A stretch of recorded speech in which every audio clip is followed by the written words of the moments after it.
Meus irmãos, boa noite a todos. Que a paz de Jesus esteja conosco. Hoje temos mais alguns momentos de estudo do nosso Centro Espírita Allan Kardec.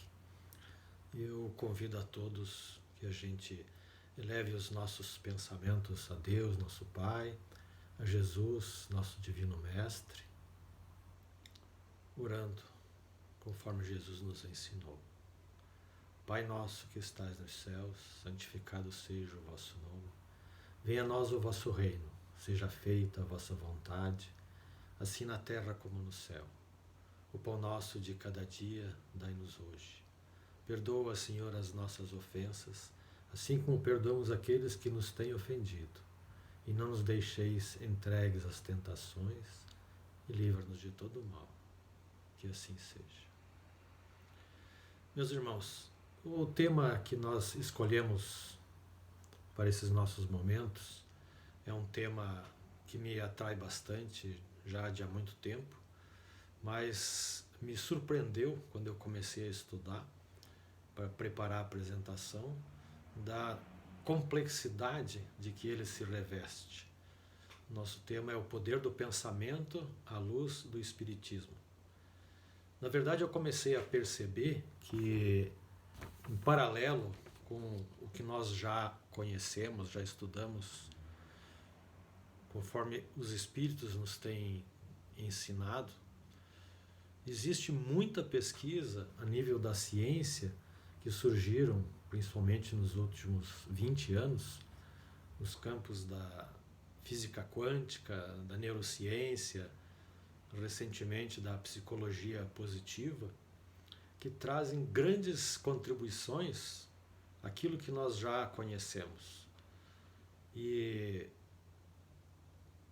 é difícil a gente juntar esses dois conhecimentos e trazer para o Espiritismo essas informações em função da preocupação que nós temos em não deturpar aquilo que nós conhecemos, né? Aquilo que nós valorizamos como a pureza da doutrina espírita. Mas, ao mesmo tempo, nós precisamos lembrar que Jesus disse que não podia dizer tudo, explicar todas as coisas aos seus discípulos e ao povo daquela época, porque eles não entenderiam, mas que ele iria enviar o Consolador prometido. E mais tarde, Kardec então veio consolidar a doutrina espírita sob a orientação do Espírito de Verdade e que veio esclarecer muitas coisas, trazer novas luzes aos ensinamentos de Jesus.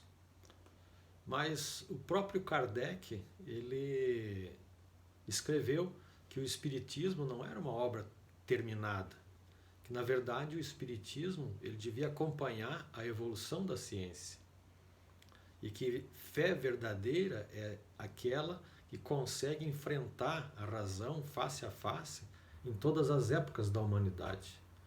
Então nós espíritas tínhamos que ter essa preocupação de trazer os conhecimentos da ciência juntando com os conhecimentos que a espiritualidade nos traz em bastante profusão, de maneira a juntar essas ferramentas no processo evolutivo de todos nós. Para citar um exemplo de ciência com religiosidade ou com o poder do pensamento, tem um experimento que foi realizado em 1994 em Washington, capital dos Estados Unidos, considerado na época a capital mais violenta do mundo, tanto que entre 1986 e 1992 a criminalidade em Washington aumentou 77%, praticamente o índice quase que dobrou em 6 anos. Isso apesar de um orçamento de mais de $1 bilhão voltado a combater a criminalidade. Mas nesse ano de 1994, um grupo de cientistas e pesquisadores liderados pelo Dr. John Hagelin, da Maharishi University of Management, eles propuseram um experimento. Na verdade, o que eles fizeram? Eles informaram as autoridades e mandaram fax. Naquele tempo o fax era da moda, para cerca de 2.000 formadores de opinião, entre políticos e polícia, jornalistas, né, os grandes meios de comunicação, informando que cerca de 2.500 yogis fariam meditação transcendental, que é uma técnica de meditação, e que com essa meditação eles informavam que a violência, né, os índices de criminalidade iria baixar 20% naquele período em que eles estivessem fazendo a meditação. E essa criminalidade ela aumentava bastante justamente no verão, quando as pessoas podiam... lá tem um inverno muito frio, né? Então no verão as pessoas aproveitam para sair para a rua e se divertir, fazer esportes e esse tipo de coisa.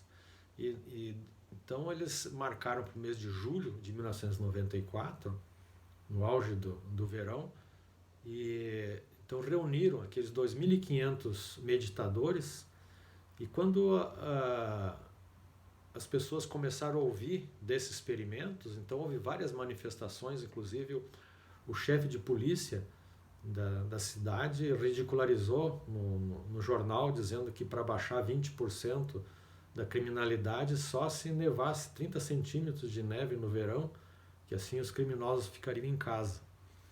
Mas outras pessoas também ouviram falar do experimento, correu o mundo, e começaram a se juntar outros meditadores em apoio àquele evento, de maneira que no final do período de meditação eles conseguiram reunir mais de 4.000 meditadores em 8 semanas. A consequência desse período de meditação é que o número de crimes graves caiu no período 23%, ou seja, caiu mais do que a previsão daqueles pesquisadores da universidade. O evento foi tão marcante que o Dr. John Hageley recebeu um prêmio internacional em homenagem à paz, em função do resultado positivo da meditação. Então aqui nos ocorre aqui duas perguntas. A primeira pergunta é como é que funciona esse processo, quer dizer, 4.000 pessoas elevando os seus pensamentos e meditando durante alguns momentos do dia, conseguiram afetar a mente de Washington, deve ter em torno de 700.000 habitantes, de maneira que a criminalidade diminuísse naquela cidade. Como é que se processa esse efeito, né, de pessoas que elevam seu pensamento e fazem com que 700.000 pessoas sejam influenciadas a tal ponto, né? E a segunda pergunta é como é que nós poderíamos usar esse conhecimento, né, para a nossa evolução pessoal, como é que nós podemos nos transformar no dia a dia através desse conhecimento. É isso que nós vamos tentar abordar nesses poucos minutos que nós temos na noite de hoje. O tema é muito abrangente. Nós vamos tentar trazer um pouco de informação prática, né, para o nosso dia a dia, baseado nos conhecimentos da doutrina espírita e também alguma coisa da evolução da ciência. Lá na Gênese, Kardec nos traz a informação básica para nós entendermos esse fenômeno. Kardec diz que o universo é formado de essencialmente duas coisas.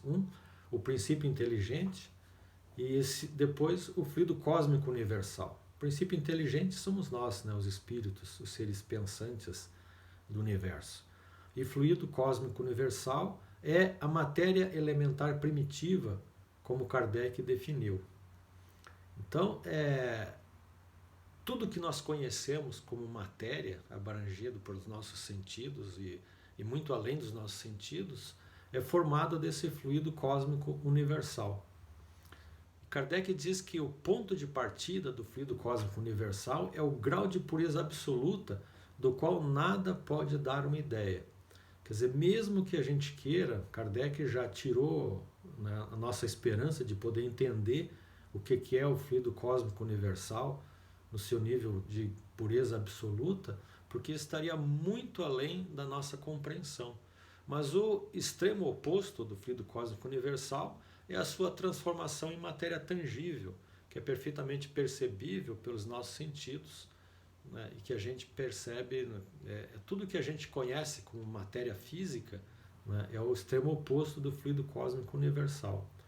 Então os espíritos na Terra, sejam encarnados ou desencarnados, extraem os elementos necessários à economia da sua existência dessa atmosfera fluídica menos pura da Terra. Por que menos pura? Porque nós aqui na Terra somos um planeta muito atrasado espiritualmente, né?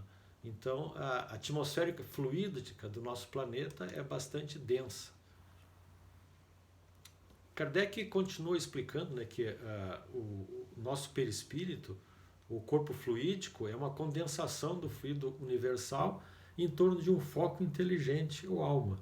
Quer dizer, o nosso princípio inteligente, né, que somos nós, precisa, para se comunicar com essa matéria, de um intermediário que seria o perispírito, que é uma condensação desse fluido cósmico universal. E, da mesma forma, o corpo físico também é uma condensação, mas muito mais condensada do que o perispírito. Então, o perispírito serve de intermediário para que a gente possa se comunicar com o nosso corpo físico. Então, no perispírito, a transformação molecular que se opera é de uma forma diferente que no corpo físico, pois aquilo que compõe o nosso perispírito é um fluido que conserva a sua imponderabilidade, as suas características mais etéreas, e que são facilmente dominadas pelo nosso pensamento. Basta o espírito pensar que imediatamente a energia emanada do perispírito molda o fluido cósmico universal, transformando então em alguma coisa palpável no nosso perispírito e em torno dele, formando aí dando a qualificação de características do fluido que nos cerca cada perispírito.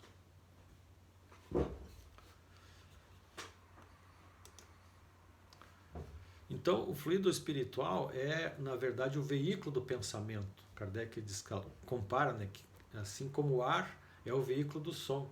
Quer dizer, basta o espírito pensar, né, por meio do pensamento e da vontade, que imediatamente o pensamento gera uma emoção, e a emoção, por sua vez, gera outro pensamento, e ambos transformam a energia, criando formas de pensamento que nos rodeiam, né? São as energias que ao longo dos anos vão formando e vão qualificando, dando as características do nosso perispírito.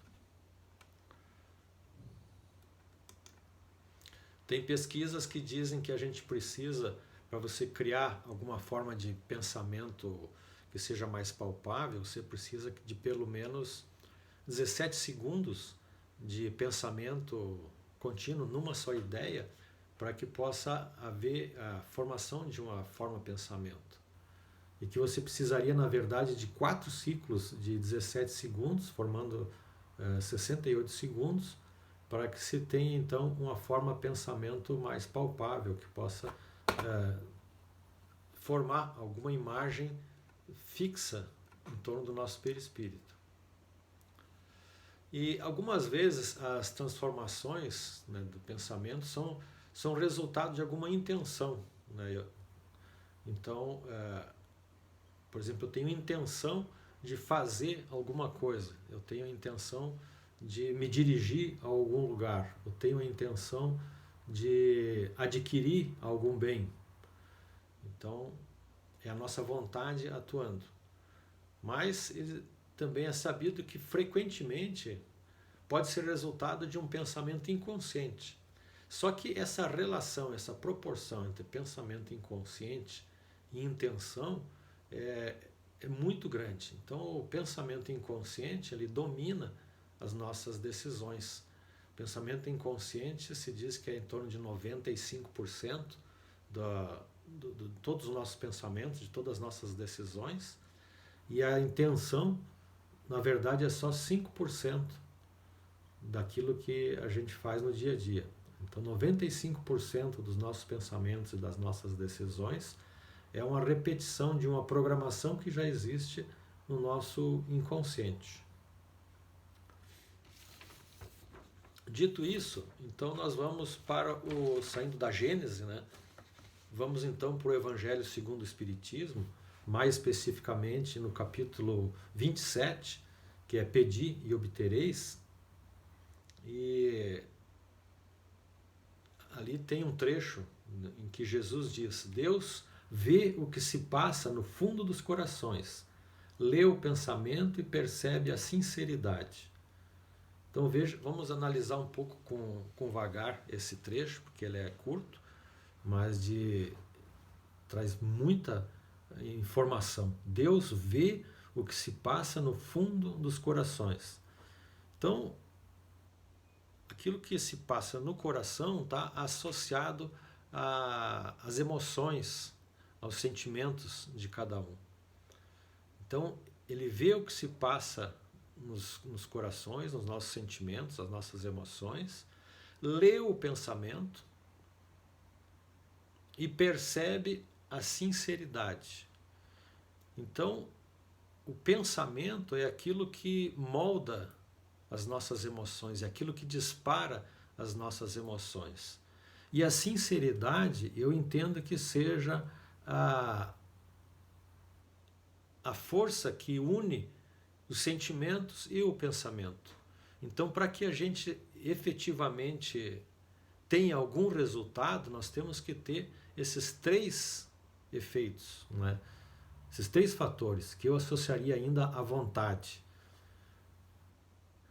É o coração, né? O pensamento, que está no nosso cérebro, né? Seria a parte frontal do cérebro, a parte superior do cérebro, o neocórtex, e a sinceridade, que seria o grau de que esses 2, pensamento e emoção, estão sintonizados. Existe um centro de pesquisa muito interessante nos Estados Unidos, que é HeartMath. Eles conseguem medir a energia que emana do nosso cérebro e do nosso coração e medir a frequência da vibração que emana desses 2 centros que nós temos, cérebro e coração. E eles perceberam que a energia magnética que emana do coração é cerca de 5.000 vezes superior à que emana do cérebro. E que a gente só consegue resultados efetivos quando o cérebro e coração pulsam na mesma vibração. Quando nós queremos uma coisa, mas o nosso coração quer outra, não funciona, nós não conseguimos, porque o universo responde aquilo que nós estamos sentindo, responde às nossas emoções. Então não adianta nós falarmos uma coisa e sentirmos outra. Não adianta nós pedirmos a paz e continuarmos sentindo raiva e ódio no coração. Então é preciso que aquilo que a gente sente esteja em sintonia com aquilo que a gente pensa, sob controle da nossa vontade. Tem outro trecho em que Jesus diz: seja o que for que peçais na prece, crede que obtereis, e conseguido vos será o que pedirdes. Então, qualquer coisa que a gente pedir através da prece, ele diz: crede que o obtereis, e concedido vos será. Quer dizer, para que a gente consiga obter alguma coisa através da prece, é necessário essa crença. Eu interpreto essa crença com aquele sentimento de que você já sente como se já tivesse recebido aquilo que você busca. Você já sintoniza o teu pensamento, o teu coração, sintoniza pensamento e emoção com o teu objetivo. Porque se você quer atingir algum objetivo, né, através da vontade, através do pensamento, mas a tua emoção é de escassez, é de falta, então você não consegue atingir o teu objetivo, porque o universo sente as vibrações do teu coração, do teu sentimento, da tua emoção. Então, você só vai conseguir atingir o resultado que você almeja se você conseguir juntar, né, através da vontade com a emoção. Esse efeito você consegue no dia a dia através de algumas técnicas que nós observamos na literatura, e se a gente for buscar também no livro Momentos de Saúde e Consciência, também é um guia maravilhoso. Nós vamos encontrar ali muitas dicas bastante boas de práticas para o nosso dia a dia, mas a gente só consegue atingir aqueles resultados que a gente almeja se a gente conseguir juntar essas duas fontes de energia, que é o pensamento e a emoção, né? Esse que ele chama ali, que Jesus chama a atenção do coração, é aquele, imagino eu, né, que é aquele pensamento inconsciente, aquele 95% que a gente traz, né, que são os nossos condicionamentos, os nossos hábitos, que são formados não só nessa vida, mas ao longo de muitas vidas. Então nós criamos hábitos, criamos vícios mentais que eles se manifestam no nosso dia a dia, em tudo aquilo que a gente faz. Então, quando qualquer coisa nos acontece, o primeiro impulso que surge do nosso ser interior, né, ele vem desse pensamento inconsciente, ele vem desse automático. E nós tendemos a agir como a gente sempre agiu. Por isso que sempre é tão difícil a modificação da nossa personalidade e aquela transformação que Kardec nos sugere e nos pede. Quer dizer, verdadeiro espírito é aquele que se transforma, né? Então, para que haja essa transformação, a gente precisa desenvolver novos hábitos que modifiquem esse 95% que nós somos do passado. E essa que é a grande dificuldade. É por isso é que é tão difícil a gente nos modificar, porque muitas vezes nós sequer nos conhecemos para saber o que a gente precisa modificar. Então aí que vem a importância do autoconhecimento, para você saber o que você precisa modificar. Daí é que vem aquela recomendação do Santo Agostinho de todas as noites a gente fazer aquela autoanálise do que eu fiz de certo e de errado no dia de hoje, para que amanhã eu possa agir conscientemente de forma diferente. E aí então entra algumas técnicas que não são exatamente espíritas, mas que podem nos ajudar muitíssimo. Uma é o mindfulness, ou autoconhecimento, né, baseado na consciência plena, da gente começar a desenvolver através de técnicas que eu aqui não vou entrar, né, no mérito, mas que eu sugiro muito que vocês possam analisar, que é esse mindfulness. É uma técnica de tomar conhecimento dos teus pensamentos. É uma técnica de autoconhecimento. Então, na medida em que você vai conhecendo quem você é, você vai poder saber, né? Por exemplo, quando tiver a influência de um espírito negativo em cima de você, ou de um espírito mais elevado, você vai poder distinguir a diferença dos teus próprios pensamentos.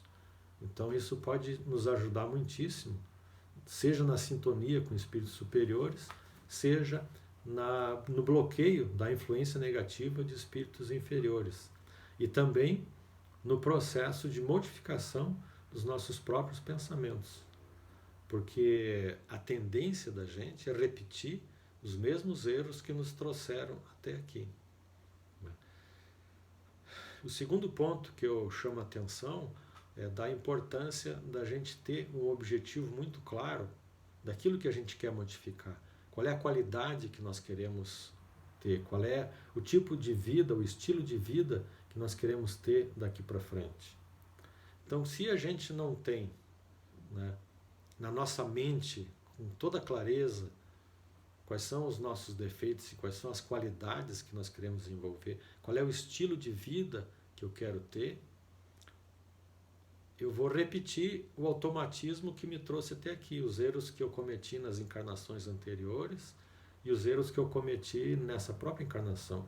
E não são exatamente erros, porque nós tivemos nessa vida, por exemplo, a influência dos nossos pais, a influência da sociedade, das crises que nós passamos, as crises econômicas, as crises sociais que nós vivemos ao longo dessa nossa jornada terrestre.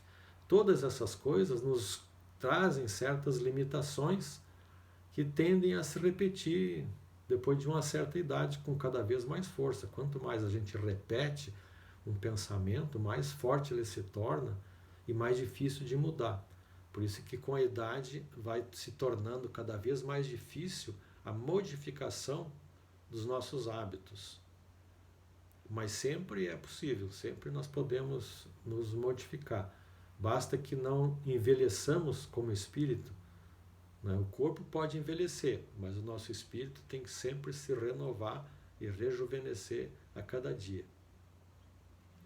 Então, o segundo ponto que eu chamaria atenção é a necessidade da visualização. É uma técnica que o próprio Divaldo Franco, se vocês procurarem no YouTube, ele fala, né, inclusive orientado por Joana de Ângeles, ele dá uma técnica de visualização para a cura do corpo, né, para a cura das nossas doenças. Então, a visualização é você definir muito claramente aquilo que você quer, seja a cura do corpo, seja alguma coisa que você quer materializar na tua vida, desde um bem material até uma qualidade da tua personalidade que precisa ser modificada, mas se você utilizar uma técnica de visualização todos os dias, pela repetição, você vai conseguir fazer com que aquilo passe a se incorporar na tua personalidade. Porque cada pensamento que a gente emite é uma carga de energia que vai se incorporando ao nosso perispírito. Então, eu lembro que uma vez perguntaram para o Divaldo Franco, como é que eu posso acabar com os meus pensamentos negativos, né, meus pensamentos que eu não quero ter? Ele disse, é muito fácil. Naquele sorriso doce, meio, né, que o Divaldo sempre expressa, ele disse, é muito fácil. Basta que você substitua por um pensamento bom. Cada vez que se der conta que está tendo um pensamento negativo, você substitua por um pensamento bom. Então, às vezes, a maledicência, a crítica, a situação, a reclamação, a queixa, quando você se dá conta de que você está entrando num padrão mental desse tipo, imediatamente você substitua por um padrão positivo. Né? E para isso, naquele livro Momentos de Saúde e Consciência, a Joana de Ângeles recomenda que a gente tenha sempre um estoque de pensamentos bons, né, ou de frases que você pode repetir quando esses pensamentos negativos aparecem. Inclusive, o início de cada capítulo desse livro Momentos de Saúde e Consciência, a Joana de Ângeles recomenda algumas frases que eu costumo levar, inclusive, no bolso, né, para memorizar, para que a gente possa substituir. Quando aparecer algum pensamento negativo, a gente substitua por uma frase que a gente possa memorizar para ficar fácil de lembrar. Então, através dessas 3 técnicas que a gente traz, né, que são mencionadas não explicitamente, né, na literatura espírita, mas implicitamente está ali, a gente encontra principalmente nas obras de Joana de Ângeles, que a gente pode incorporar no dia a dia. Então, a primeira seria a técnica de meditação de mindfulness, que na verdade não é só um momento de meditação, mas que a gente passe a desenvolver a capacidade de atenção plena aos nossos pensamentos em todos os momentos da nossa vida. É uma coisa difícil, mas esse deve ser o nosso objetivo. O segundo ponto é a gente conseguir saber claramente quais são as qualidades e quais são o estilo de vida, o que a gente quer da nossa vida daqui para frente. né? Se a gente não tem a clareza de saber, olha, meu ideal de vida daqui para frente é dessa, daquela forma, mas que a gente desenvolve, então, qualidades do nosso espírito, né? Então, são qualidades que a gente acha na literatura espírita, às vezes abrindo o Evangelho ao acaso, né? Você pode escolher alguma coisa que você pode concentrar o teu pensamento durante um período, uma semana, um mês, para que você possa adquirir aquela qualidade, né? E a terceira recomendação que a gente faz é a gente tentar, pela repetição, a gente ir incorporando aos pouquinhos, né, na nossa mente, frases que a gente pode deixar no bolso, no espelho, aonde a gente, no computador, aonde a gente tem acesso fácil, para que a gente vá pela repetição de tanto pensar nas mesmas coisas, é que a gente consegue modificar o nosso espírito, né? Isso aí é utilizado seja pelos espíritos que querem nos influenciar positivamente, mas principalmente pelos espíritos que querem nos prejudicar, pelos nossos obsessores. Então os nossos obsessores, eles colocam ideias fixas na nossa cabeça, que nos nossos momentos de distração, ou vendo televisão, ou brincando no celular, eles são pensamentos que se repetem iguais, né? E isso é uma coisa que tem que ser observado pela observação dos nossos pensamentos, né? Para que sejam substituídos por frases e pensamentos que nós escolhemos. Então nós passamos a nos transformar no ser ideal que nós almejamos para essa vida. Então essas eram as 3 dicas muito simples, mas que podem nos dar alguma coisa de prático para a gente dominar o poder do pensamento no processo de autotransformação. Então eu espero que essas ideias tragam a cada um de nós, né, algum aprendizado, e agradecemos a paciência de todos vocês, agradecemos a inspiração da espiritualidade e mais uma vez elevamos os nossos pensamentos a Deus, profundamente agradecidos e pedindo que cada um possa se transformar cada dia numa pessoa melhor, escolhendo aquilo que a gente quer ser, as qualidades que nós almejamos e a qualidade de vida que a gente quer ter. E assim nós dizemos com muita fé no coração: Pai nosso que estais nos céus, santificado seja o vosso nome. Venha a nós o vosso reino. Seja feita, Pai, a vossa vontade, assim na terra como no céu. O pão nosso de cada dia dai-nos hoje. Perdoa, Pai, as nossas ofensas, na medida em que perdoamos aqueles que nos têm ofendido. E não nos deixeis cair em tentação, mas livra-nos de todo mal. Que Jesus nos ampare e nos abençoe a todos. Que assim seja.